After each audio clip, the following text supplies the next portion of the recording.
For today's top stories, let's go over to the CBN News Desk.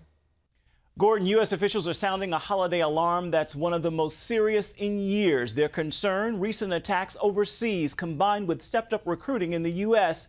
and a call to arms during Ramadan. Heather Sells has the story. In the last week, terrorists have struck and killed innocent vacationers in Tunisia, leaving 39 dead. In Kuwait, a suicide bomber attacked a Shiite mosque, killing 27 and injuring hundreds. ISIS has claimed responsibility for both. And today, a suicide bomber attacked troops serving with NATO in Afghanistan. This weekend, the FBI and Department of Homeland Security sent an alert to 18,000 law enforcement agencies. It warned of possible ISIS-inspired attacks in the U.S. over the 4th of July holiday weekend. There was great concern. I would say there's probably more concern now than at any time since September 11th. Another cause for concern, a new social media campaign by ISIS. It's currently blasting at least 90,000 messages a day worldwide, urging mass murder.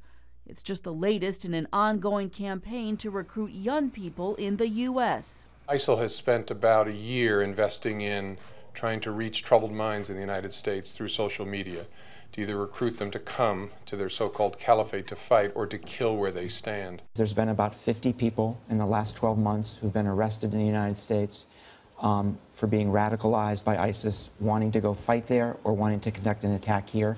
So there's a lot of people out there who are seeing themselves as aligned with ISIS. Law enforcement is urging the public to be cautious and vigilant, but not asking people to hold back on holiday plans.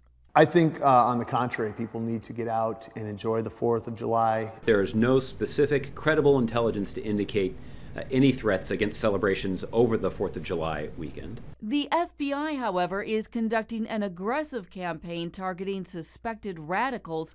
It's made 7 arrests in the last 2 weeks, including a Queens college student who authorities say was conducting surveillance on the George Washington Bridge. Heather Sells, CBN News. The Supreme Court has put new regulations on abortion clinics in Texas on hold. The changes would have forced about 10 abortion clinics to close. In a 5-4 vote, justices granted an emergency appeal from the clinics. An appeals court had upheld new rules. The Supreme Court's decision putting the regulations on hold will remain in effect until it decides if it will hear the clinic's appeal against the regulations. And that won't happen before the fall. The lawsuit could become the biggest abortion case at the Supreme Court in nearly 25 years. If the court takes the case, the ruling could come during the 2016 presidential election.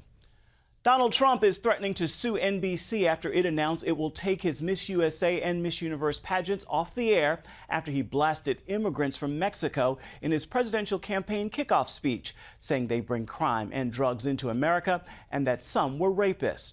Mexico's media giant Televisa also says it will no longer broadcast Miss Universe, and last week Univision also announced it was canceling coverage of the pageants. Well, school is out and summer break is in full force as we head into July, but not everyone is taking a vacation. Angela Zadapek brings us this look at top musical artists traveling the country with music festivals running all summer long. Summertime is finally here. With beach time and vacations on your radar, so should musical festivals. This stop, Richmond, Virginia, for the 2015 King's Fest. Hands were raised high in the air with performing artists like Jeremy Camp, 10th Avenue North, and Matthew West. If you were to ask me, what were some of the poignant moments in your journey of faith, and in my spiritual journey, those Christian concerts were defining moments that really brought me closer in my relationship to Christ. These shows are the ones that inspired me to chase music and to chase the Lord. For King and Country performed, recently winning Artist of the Year at the 2015 Caleb Fan Awards.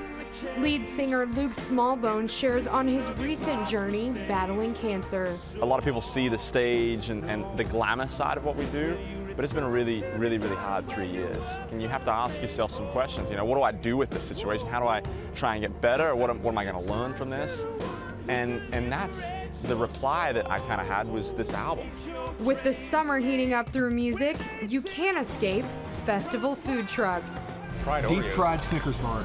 I discovered at a festival yesterday, cheesecake on a stick, and it just like pretty much rocked my world, and I had a vision of what heaven might be like. My wife and I absolutely love funnel cakes. Like literally, it's just one of those like, this is probably gonna put me into cardiac arrest, but this is so good. My favorite carnival food? Cotton candy. For more information on summer concerts, check out cbnnews.com. Angela Zatopek, CBN News. Those are today's top stories from CBN News.